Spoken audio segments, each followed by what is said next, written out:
Hello, everyone, and welcome to the Terp Family Fundamentals webinar series. My name is Danielle Walker. I use she, her pronouns, and I'm the Assistant Director in the Office of Parent and Family Affairs here at the University of Maryland. For those of you that are new, this webinar series is intended to help you become informed consultants on campus resources so that you can better support your Terps. Today, we are joined by staff in the Department of Fraternity and Sorority Life. They will be discussing the Interfraternity Council, and the organizations that are within that council here at Maryland, the process for joining those organizations, as well as how you can best support your Terp as they navigate considering and joining one of these organizations. If you have any questions, please feel free to submit those via the Q&A feature. To access the Q&A feature, find the two conversation bubbles towards the bottom of your screen. It should also say Q&A. If you don't see that, you may need to click the three dots to expand your toolbar. To help us answer questions that the majority of you have, I ask that you use the upvote option. So within the Q&A feature, if you see a question that you would also like the answer to, instead of typing that same question, I ask that you use the thumbs up icon, and that is considered an upvote. And so I will be prioritizing those questions with the most upvotes once we get to the Q&A portion of our session today. Also, be sure to look at the Answered tab as well for any questions that have already been responded to. We will do our best to answer all of the questions that come in today. And then lastly, this webinar is being recorded, so it will be available on our Terp Family YouTube channel following the webinar today. And so refer to your confirmation or reminder email for a link to that. But you can also just go to YouTube and type in Terp Family, and you'll be able to find the recordings there later today. So with that, I will hand off the presentation to Jordan. Welcome, everyone. Good afternoon, everyone. My name is Jordan Borkert. I use he and pronouns, and I serve as the coordinator of advising and programming in the Department of Fraternity and Sorority Life. One of my primary responsibilities is giving support to the Interfraternity Council and serve as the IFC advisor. So just to give a quick overview of our community, we're going to spend time talking about specifically the Interfraternity Council, but just wanted to put out there that our community isn't just the IFC. We have three other councils, the Panhellenic Association, which are historically, I should say, white women's sororities, the Multicultural Greek Council, which is our cultural and identity-based fraternities and sororities, and our National Panhellenic Council, the MPHC, which is our historically Black fraternities and sororities. Also wanted to share, so looking at the Interfraternity Council, it's made up of 22 organizations, and the organizations are on the screen. These organizations are active and recognized by the Department of Fraternity and Sorority Life and one of their national organization headquarters. So you can see all here. I'm not going to say all of them, but these are the 22 IFC fraternities that someone could join at the University of Maryland. So before we jump into more details around the IFC, the recruitment process and things like that, wanted to take some time to share what is the family's role in the recruitment process. And it's pretty simple. The family's role is first to be a sounding board, to be able to listen to your student if they have questions, concerns, things that they want to share about their experience, being a support system as a family member, or as being able to support your student in the decisions that they make, and being a celebrator and a consoler, being able to celebrate those wins that they have, and being able to console them if something doesn't happen or something that they don't expect to happen. As an example, maybe they're expecting to receive a bit of membership into one fraternity and they don't receive a bid in that fraternity, but they receive a bid in another fraternity. Being able to celebrate that win if they decide to accept that invitation and console them to maybe the fraternity that they really felt a connection to, or a better connection to, compared to maybe the other fraternity that they were selecting or interested in. And then finally, be a partner and be a friend. This is going to be a challenging experience. It should be a fun one too, but being able to just be that person to be their friend in this and be a partner as they go through this experience. Some tips and tricks to support your Terp is let them vent. Again, there might be some things that they want to share about how their first event went, the people that they met, things that they liked or they didn't like.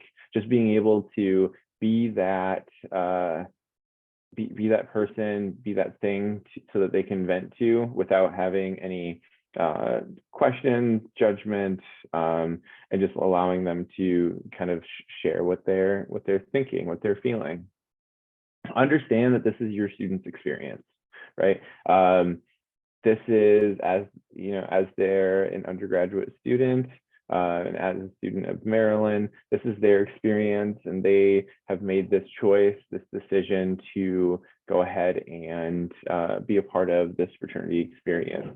So making sure that in the way that you ask questions, how you talk, right? This is their experience, and they should, like the other point mentions, is allowing the students to make their own decisions. They're going to have the ability to, you know, have they're going to have the opportunity to do some different things through their recruitment process, through their membership experience, and allowing them to make some individual choices, allow them to have some individual responsibility, and being able to build and hone some of those skills that we hope that they receive in their fraternity experience.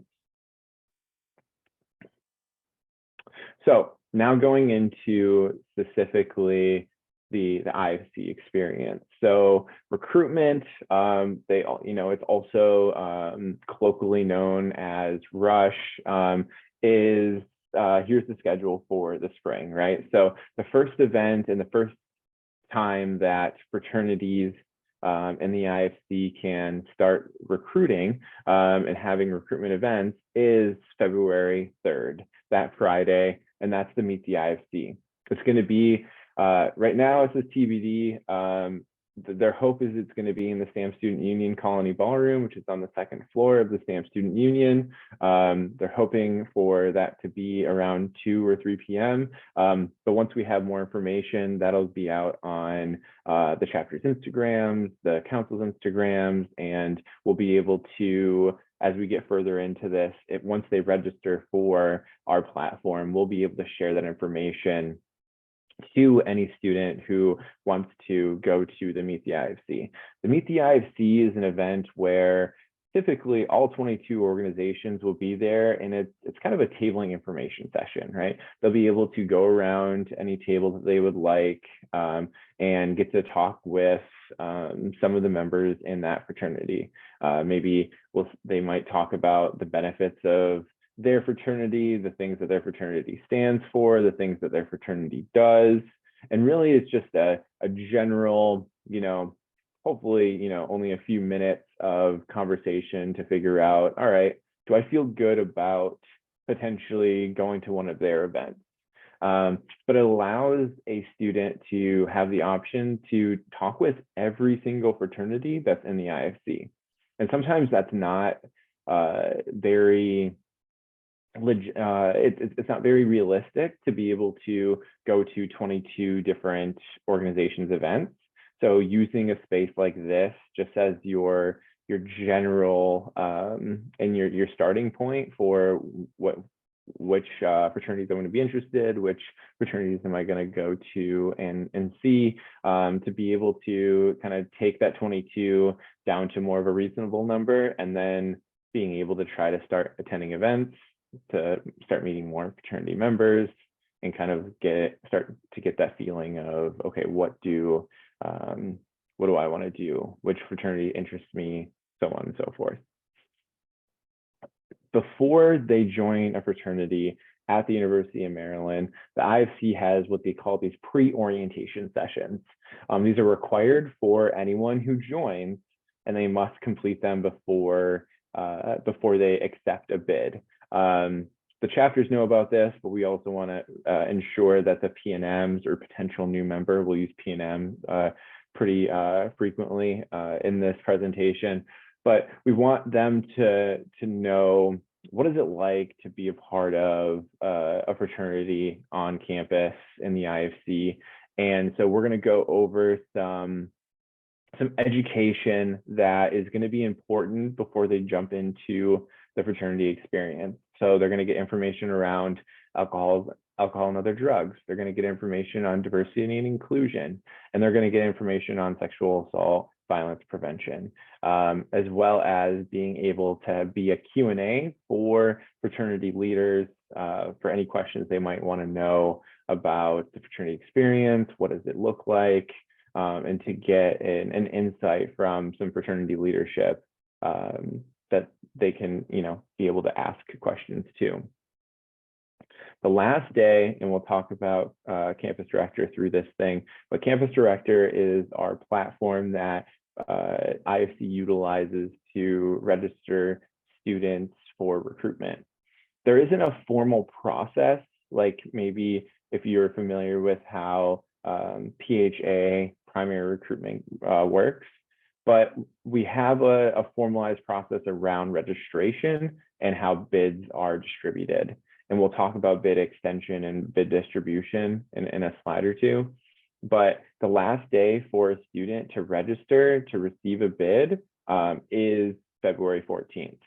So from that February 3rd to about the February 13th, 14th are the days that most of our 22 organizations are going to be having events at their chapter facilities, at their off-campus apartments or houses, where it could range from something with food like a barbecue, or something more intimate like getting to know the brothers and doing more of like a brotherhood, maybe doing something a little bit more fun, watching a sports game, playing games, who knows, right? But being able to have the ability to get to know what is like what makes sense and what doesn't make sense in my decision of joining a fraternity. Finally, bids are sent to P&Ms, so those potential members, your students, on February 15th. So during that period, a chapter should not offer a bid, whether verbally or physically, to your student. They can't give any kind of promise of a bid or an invite until that February 15th date. And then finally, the deadline to accept a bid. So if your student did receive a bid and they would see that through Campus Director, their deadline would be Monday, February 20th. The reason that we give a few days and why it's such a quick deadline is that once they receive a bid and they accept that bid, then they start their new member education process pretty shortly after. And they, every chapter, every organization, a part of our department, only has a max of 6 weeks to continue to complete their new member education process. So bid extension. So as I mentioned, chapters aren't allowed to extend invitations of any kind, both verbal, physical, prior to that 15th date. P&Ms should not be pressured to accept any invitations anytime before that date, and P&Ms should be given the maximum amount of time to make a well-reasoned, thoughtful, low-pressure decision about this lifetime membership, because it is a lifetime membership. It's a big deal to make this decision, so we want to make sure, 1, that they have time, 2, that they're not pressured, and 3, that they have all of the options, which is why we provide that almost week and a half, 2-week gap, so they can go and see as many fraternities as they'd like to, and so they can make a better decision. Finally, as I mentioned, P&Ms will accept their bid through Campus Director. So when someone signs up on Campus Director, they get an account. So once they complete their registration, it'll ask for basic contact information. It'll ask for their UID so that we can verify their GPA. Some other things that they want to add, some interests, different things that they've done in high school or in college, just to be able to give a better picture to the fraternities as they're going to be able to see that information that they submit.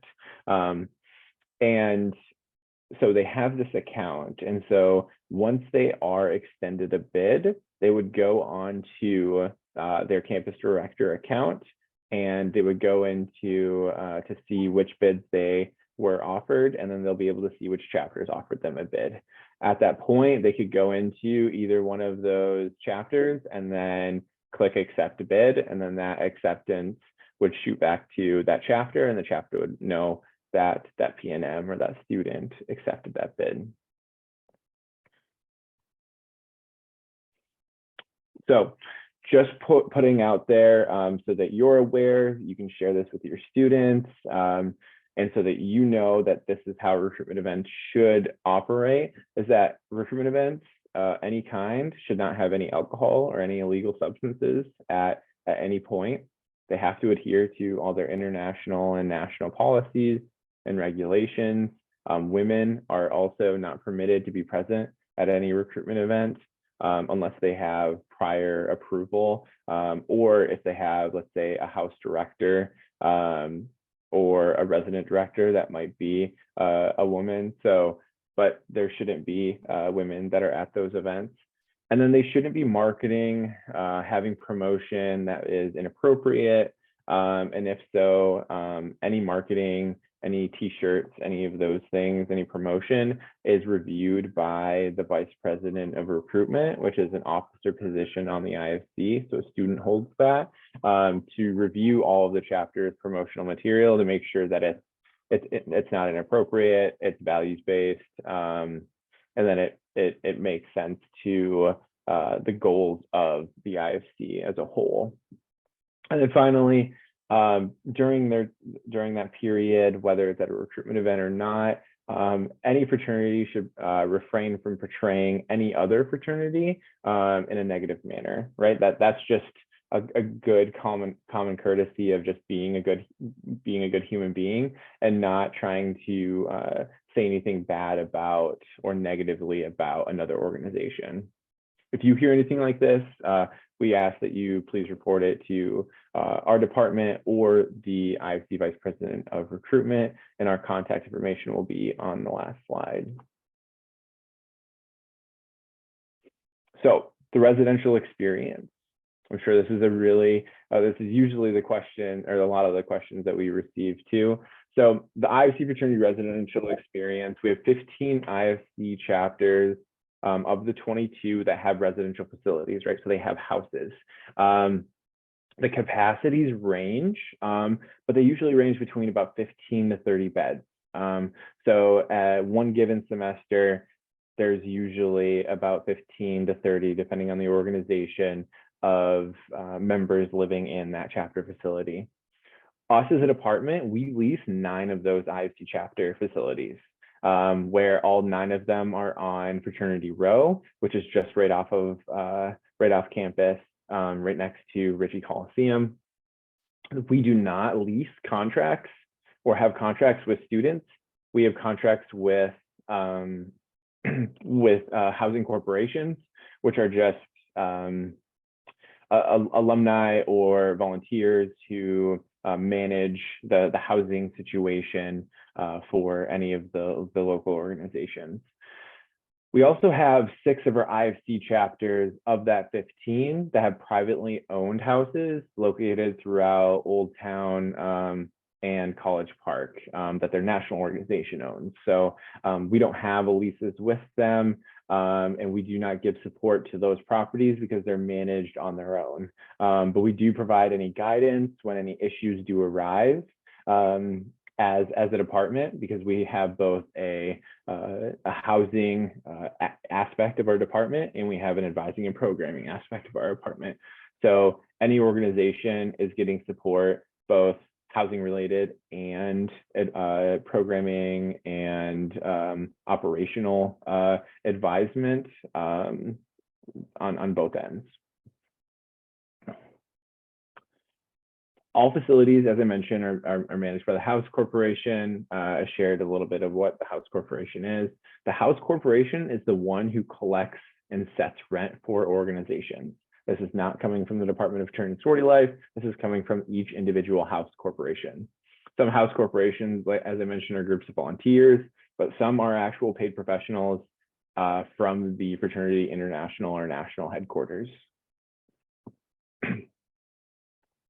Facilities are also managed, facilities are either managed by a RD, a resident director, or house director. For our 9 owned facilities, we have resident directors. These resident directors are graduate students in the Department of Fraternity and Sorority Life who live in, and they're live-in staff members who manage the facility. They provide care and support to the residents. House directors do similarly the same thing. They're also, you might have heard them as house parents, but they live in, their staff members who are employed by the organization to manage the facility. So RDs are employed by the university and by our department and manage the facility. HDs, the ones that are privately owned off campus, are managed by the organization.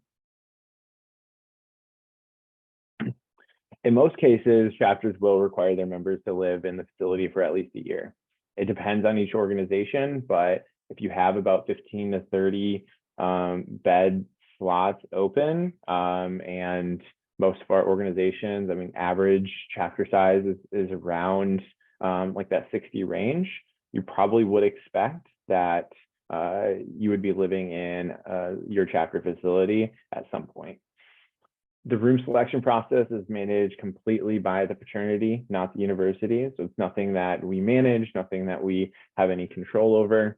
And if your student has signed a lease for the upcoming school year, we please encourage them to ask questions about housing requirements and the room selection process if they join that fraternity. And that fraternity will be able to explain to them what that process could look like if they're already in a lease or they're already in an agreement with somewhere on campus and living in one of the residential halls.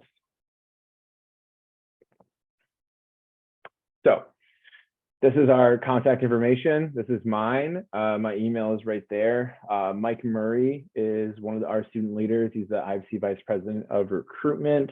And Mike's email is right there. Also want to point out that on our website, fsl.umd.edu, we have a For Families page that might be able to give you some more information about how we support our students and what you would be expecting your student to experience as a member of our community. And then just quickly, I'll move back to the questions really quick. But here's a QR code if you want your student to register for recruitment. This is the Campus Director platform I was talking to you about. This QR code would automatically go to that link, and that's how they would sign up and register for IFC recruitment this semester. Great, thanks, Jordan. So there were some questions that came in through the Q&A. As a reminder, if you have any questions, please utilize, let me turn my camera on. If you do have any questions, please utilize the Q&A so we can go through those in an orderly fashion. The first question, where can families and students do research on these organizations so they can kind of get a better idea prior to when the recruitment events begin? Yeah, that's a really great question. I saw that in the Q&A. There are a few different options. You can definitely ask that your students start connecting with members in organizations that maybe he already knows. But being able to look on social media, our organizations are somewhat active on Instagram to be able to just see a little bit of a snapshot of maybe what the fraternity experience looks like. But on our website, fsl.umd.edu, we have a section for IFC, which shows our fraternities, and it breaks down each one of our organizations, might have some information around things around, the colors of the organization, when they were founded, the level of recognition status from our department. There might be GPA on that specific section. If not, we actually have a community report in one of our, on our website. I believe it's under, that's a really good question. Let me just give a quick, I believe it is under, it's under community and chapters and then grades. And then you can see the grades from the last almost 3 to 4 years. And you can click in and look at each IFC organization and what their active GPA is, what their new member GPA is. I like to say that the new member GPA is a good reflection on the new member experience that they had, right? So if people are excelling and doing well in the new member experience and still managing all of those obligations and still doing well academically, that I think that the organization helps that student manage their time well, or they give them opportunities to make sure that they are focusing on their academics, and the experience is a good experience where the focus on going to school, being academically excellent is a priority. And for most, I would say from all of our organizations, that should be a priority. Thank you. When it comes to campus director, can you talk a little bit more about that? And do students need to create account? Can they create accounts sooner, or what does that process look like? Yeah. So campus director was opened on, I believe, the 18th of January. So anyone can start registering now. I'll say from my experience, the year I've been here, fraternities won't use that as much as a research tool. They're usually going to get to know the students when they meet them in person at the recruitment events that they host. So it doesn't really matter when they sign up on campus director. It's more helpful from an administrative point of view if they sign up earlier, because then we can verify their GPA and their credits as soon as possible. Because to join one of our fraternities or sororities, you have to have a 2.5 GPA and you have to have at least 12 credits. So being able to verify that is going to be very helpful sooner rather than later, so that the chapters can see who is verified, who's eligible, so they can give a bid to. Until that point, they don't know who is eligible and who's not eligible until they are verified by our department. Thank you. And to confirm, I believe you mentioned this, but in order for an organization to extend a bid to a potential new member, they have to have that campus director account created, correct? Correct, yeah. So the day before bids are sent out to individual students, each chapter submits their own list of students that they want to send invites to. They do that through campus director, and then once they hit submit, once it hits that open deadline or that open time frame for when bids are extended, that will automatically get sent to their campus director account, and then they have to approve or accept that on their campus director account. That's how both the IFC and our department know that they have joined that organization, and it also informs the chapter of who's accepted that invitation. Now, once a bid has been extended, someone could verbally, maybe they're hanging out at the time, they could verbally just say, yeah, like we sent you an invite to join on campus director, go ahead and go and accept that. And they might say, oh yeah, I'd love to join this. And then they would just have to confirm that by going to the campus director platform. Great. One question that came in through the registration process was around transfer students and how them coming in without a University of Maryland GPA could impact their process. So can you speak a little bit about that and if there's a difference for transfer students versus a first-year student who started here? Yeah, that's a really great question. So our department requirement is a 2.5 GPA.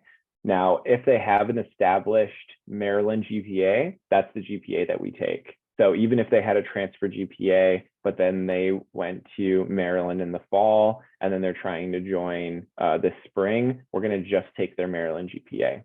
So they have to have a 2.5 Maryland GPA if they already have an established Maryland GPA. If they are a transfer student and they're just transferring this semester, we'll take their transfer GPA. Or if, let's say, they deferred for their fall semester and they haven't went to a community college or anything like that and had collegiate credits, we also take AP credits. So in the fall semester, we had freshmen who had just joined at Maryland join fraternities or sororities because they had at least 12 AP credits. So they could have AP credits, they could have dual enrollment credits, they could have transfer credits from other universities or colleges, and they also could have Maryland credits. Thank you.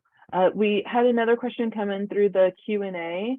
How can students be invited to the events during the recruitment process when they attend that Meet the Greeks or Meet the IFC event? Are they able to share their contact information so the organizations can invite those students to their event? Yeah, so at that Meet the IFC, there'll probably be two different ways that they'll go about sharing that information. They'll either have a list, whether it's an Excel document or just writing something on a piece of paper to get anyone's contact information. So their name, phone number, email, and they're probably going to get texted about events that are coming up. All of our fraternities are going to have like open public events. And then as it goes through the recruitment process, they're going to have some like invite only, and they're going to invite those that have probably, that they want to be at those events, and two, that have probably gone to some of those open events that they felt like there was a connection, there was some mutual interest, and they want to invite them out to, another event. So they're going to, as I mentioned, at Meet the IFC through just sharing their contact information, but the chapters should also either have either exchange phone numbers with their chairs, students that are going to be like organizing and managing this process. They might have little flyers about the events that are coming up, or they'll also more than likely just send them to their Instagram account, and they might have like a flyer on their Instagram account with the days of when the events are, where they're at, and what time they're at. Great, thank you. I will say it's very common for not only fraternity and sorority organizations, but other departments and programs across the university. They really use Instagram to promote a lot of the activities that they're doing. So if your student isn't already active on Instagram, I would encourage them to find a way, if they don't create their own Instagram account, find a way to be able to access those profiles for the programs and organizations they're interested in, because that's a very easy way for them to be able to get a lot of information about the resources and events on campus. So it looks like there was one more question in the Q&A, but that was answered via typing a response. So it looks like we're done with all of our Q&A questions. I will go ahead and wrap up the webinar for today. I do want to remind everyone that this webinar is being recorded, and so I will upload this right when we're done today to our YouTube, and so you'll be able to view the recording there. I encourage you to take a look, share with the other family members, and also share with your student, because this will be really helpful for them as well. You also will receive an email later today with information on how to access the recording, as well as a survey. I hope that you will share how this webinar was for you, how we did, how we can improve, and also share any topics on information or resources that you would like to learn more about. This is a great opportunity for me to connect with my colleagues, not only in the Division of Student Affairs, but across the university, so that we can bring information to you on how you can better support your students. So please definitely let me know if there's other content or topics you're interested in learning about. Thank you all again for joining us this afternoon, and I hope you have a wonderful rest of your day. Thanks so much, everyone.